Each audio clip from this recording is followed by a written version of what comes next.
SeaJay, your favorite scuba diver here with Deep South Divers. We got a request for work from the U.S. Coast Guard cutter THETIS. She's a 270-foot famous class medium endurance cutter with a fouled hull slowing her down. Of course, that's what we specialize in, so they definitely called the right guys for the job. We deployed the Rebel dive team to Coast Guard Station Key West in the Florida Keys. I brought with me the best in the business, a hand-selected group of divers that have been doing this for years, guys that really know their stuff.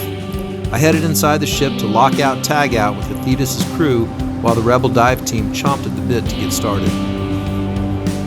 Ready to hit the water, Tripp?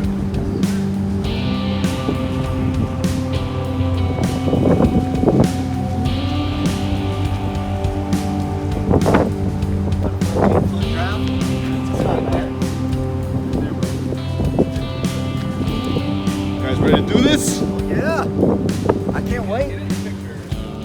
Let me introduce you to this project's Rebel dive team. Tripp Weeks is the owner of Sapphire Marine and is based out of Marietta, Georgia. Erico Garcia owns E&A Yacht Maintenance in Cutler Bay, Florida. John Finley owns Diver XTREM Marine Services out of Boynton Beach, Florida. And Victor Gonzales is out of Miami, Florida and owns Black Coral Divers. You probably already know my tender, Hunter Drew, and of course myself, SeaJay Bayne. We're with Deep South Divers out of Savannah, Georgia. I can't say enough about this team. They're the best in the business, and that became evident over the next 2 days of getting the THETIS up to par and running smooth and slick.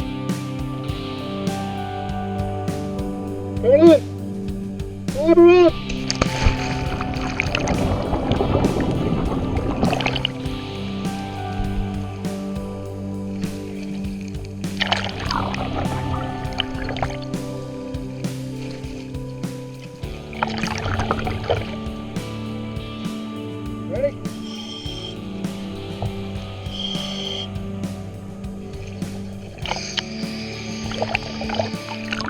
The first thing that struck me about this job was the visibility in the water. Being used to only being able to see a few feet, this was like paradise. I was also shocked at how good John's buoyancy was. His ability to be neutral in the water regardless of his body position and be neither crammed up under the boat nor sinking constantly is what makes him so perfect for this work. Every individual on the team was incredibly talented in this regard, which probably came from years of underwater work. The skill sets hull divers apart from average commercial divers and can only be mastered on scuba. It requires the right educational background, the right equipment, and lots of practice. And every team member exhibited amazing expertise in this regard. Without that talent, the job would have taken much longer and been a lot more difficult than it was.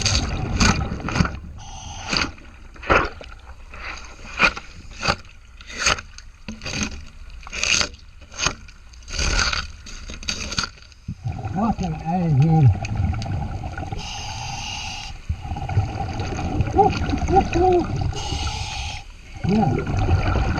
Speaking of difficulty, this was going to be one really tough job. We found hard growth like oysters and barnacles on nearly every wetted surface, which is very uncommon on U.S. Coast Guard vessels.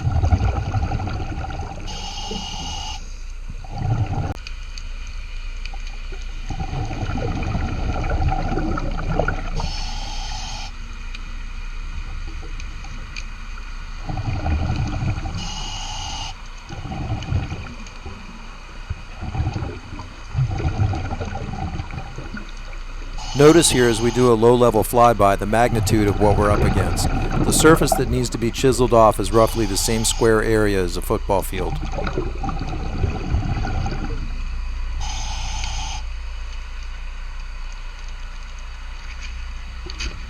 Concrete hard oysters and barnacles persisted everywhere.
Imagine my surprise when we arrived at the props, which typically are the worst growth on the boat.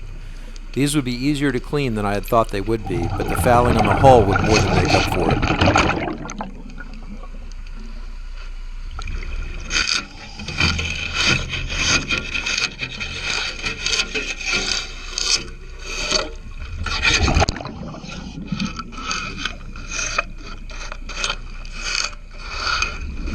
I am consistently asked by non-divers how we communicate underwater, with their typical solution involving some sort of complex and finicky electronic microphone and speaker system.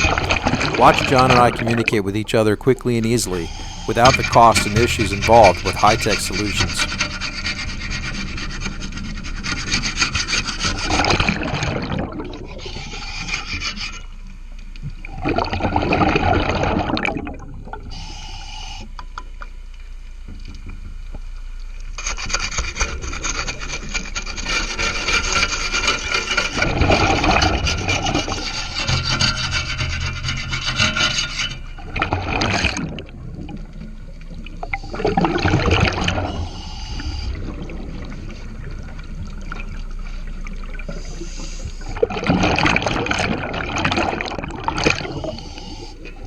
It didn't take long to experience our first issue. One of the lights on my mask flooded. It flashed a few times in the throes of death, but the seawater won out and it was no more.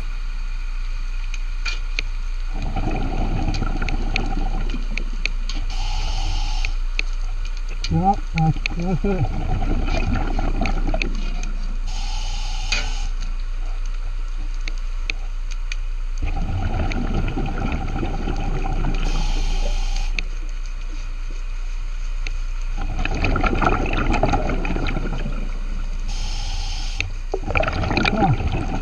All I could do was go to work while it died a nasty death.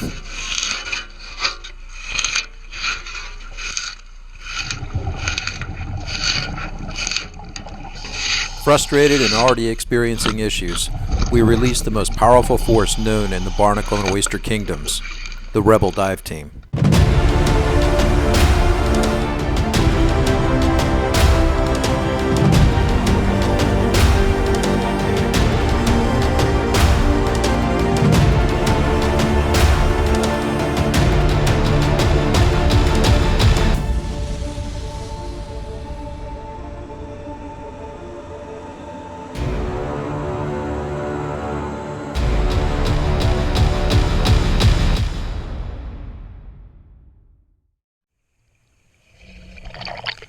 The results were incredible.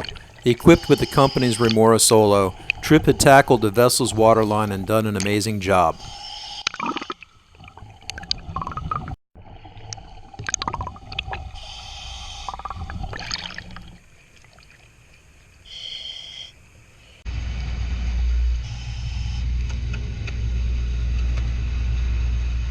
With the Thetis' hull clean, we could see why she had fouled so badly as compared to her props. Her bottom paint was soft and uncured and easily scratched off even with our fingers. It offered almost no protection from the organisms in the water. We could even rub it off with our fingers.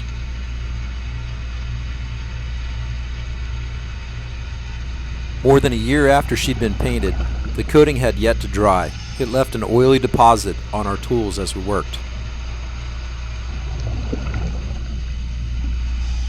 That bottom paint that had cured sloughed off easily, even when we just used a powered brush. Oh, wow.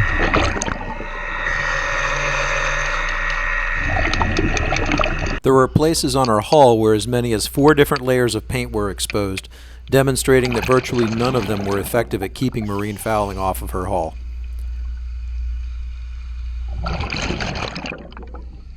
Tool marks were present after our cleaning, even though we used the finest and cleanest blades possible. There was simply no way to prevent marking such damaged bottom paint.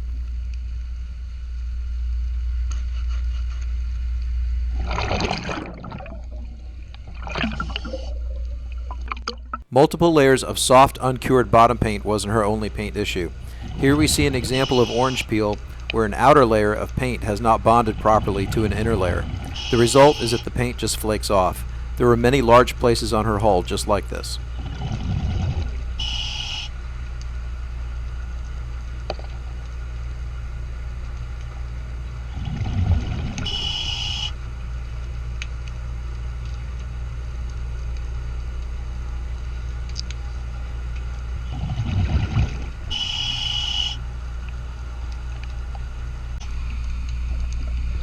Paint issues notwithstanding, the Rebel dive team had done an outstanding job getting her hull clean. Barnacles and oysters were all gone, and once again she was slick and quick and ready for deployment to protect our nation's waters.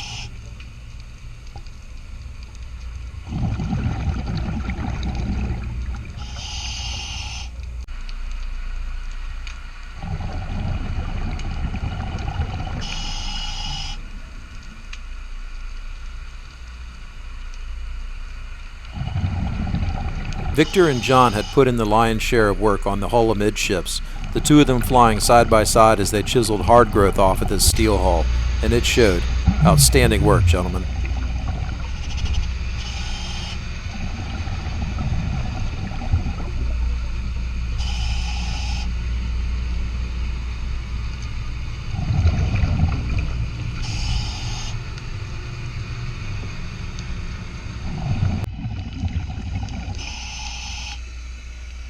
Erico and I had spent the majority of our time on the keel and aft, and our hard work paid off. I've never seen a dive team work so hard and cooperate so well.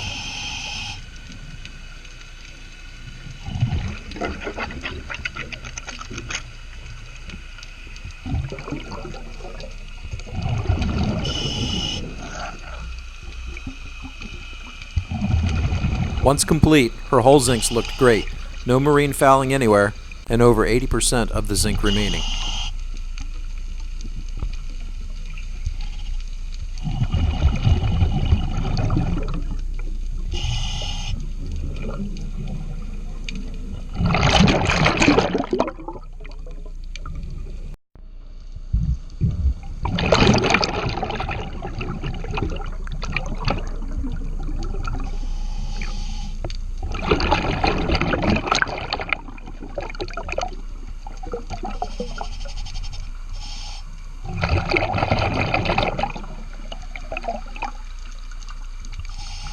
Being in the direct line of fire in the prop wash, smooth and slick rudders are extremely important for speed and efficiency. Notice the obvious paint issues on the rudders.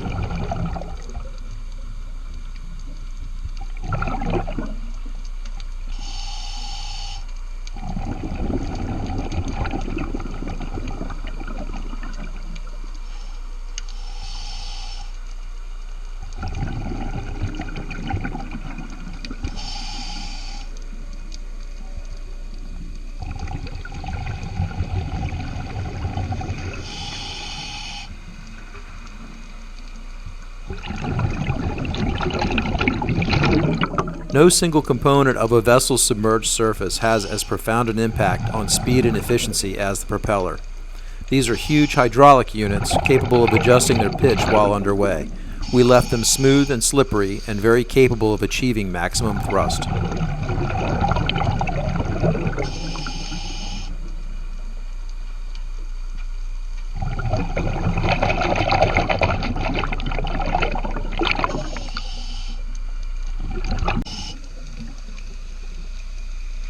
The Portside Propeller had previous damage from a strike with something hard in the water. It had clearly been remachined since the initial damage, and most of the issue had been largely resolved. Two blades still had significant chunks missing from their tips, and in an attempt to balance the props, some machining had been done to the opposing blades.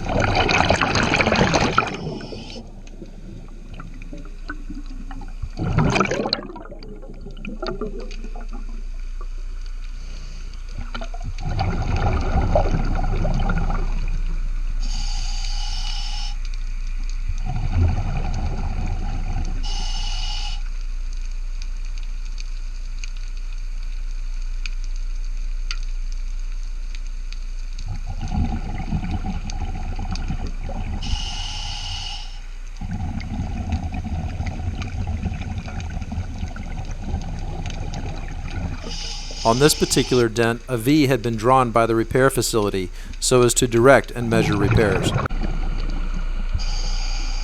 We were also asked to help calibrate the pitch of the propellers. At the helm, the props were set to 0 pitch, and we measured the difference between their submerged 0 marks and their actual marks. One prop measured perfectly true, while the other was off by about 4 millimeters. At some point during the 2 days it took us to complete the job, one of the U.S. Coast Guard personnel dropped a tool off the side of the vessel. we were asked to go find it. We asked the gentleman that dropped it to place one of our lines where he dropped the tool so we'd have a point from which to search. Since the whole cleaning job was done, I descended to the sea floor 34 feet below.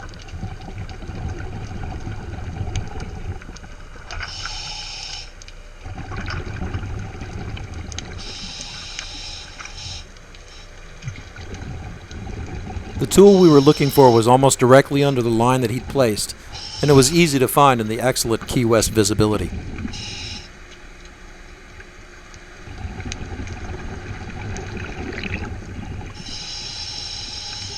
What I wasn't expecting was that there, between the ship and the pier, was a large debris pile of interesting finds. It was slowly returning back to the earth through corrosion and meanwhile providing homes to lots of marine organisms. Still, I took the opportunity to see what sort of treasure I might find. After all, it's not often that I have the opportunity to dive such beautiful clear water.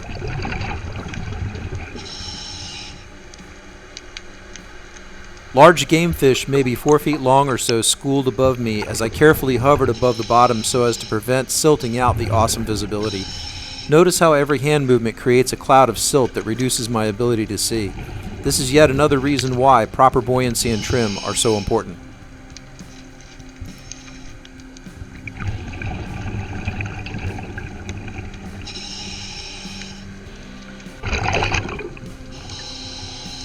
Some of the things that I found were a mystery.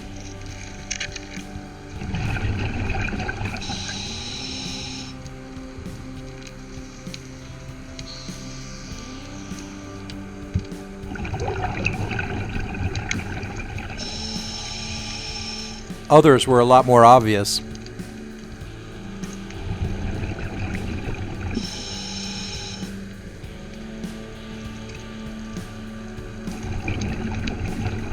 At one point I found a dinner plate that turned out to be from the very ship we had been working on.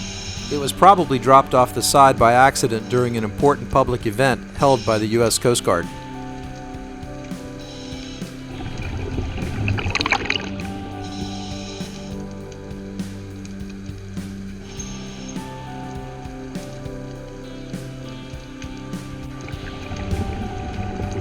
I decided to return the ship's dinnerware along with the tool that I'd been sent down to find, but most of the things that I'd seen I left down there, for they had become the homes of the fish and the hard and soft corals and the marine invertebrates that live in these waters. They provide life and structure for those things to grow as they slowly are dissolved by seawater.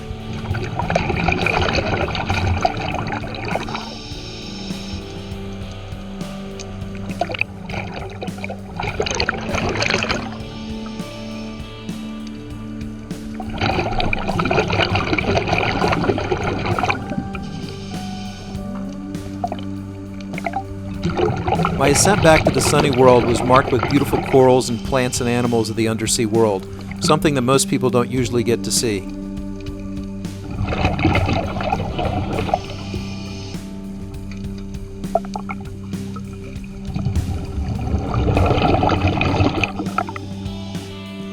I'm not sure that we'll ever have a Rebel dive team as good as this one. Nice job, fellas, and thanks for patronizing me and wearing my favorite safety gloves.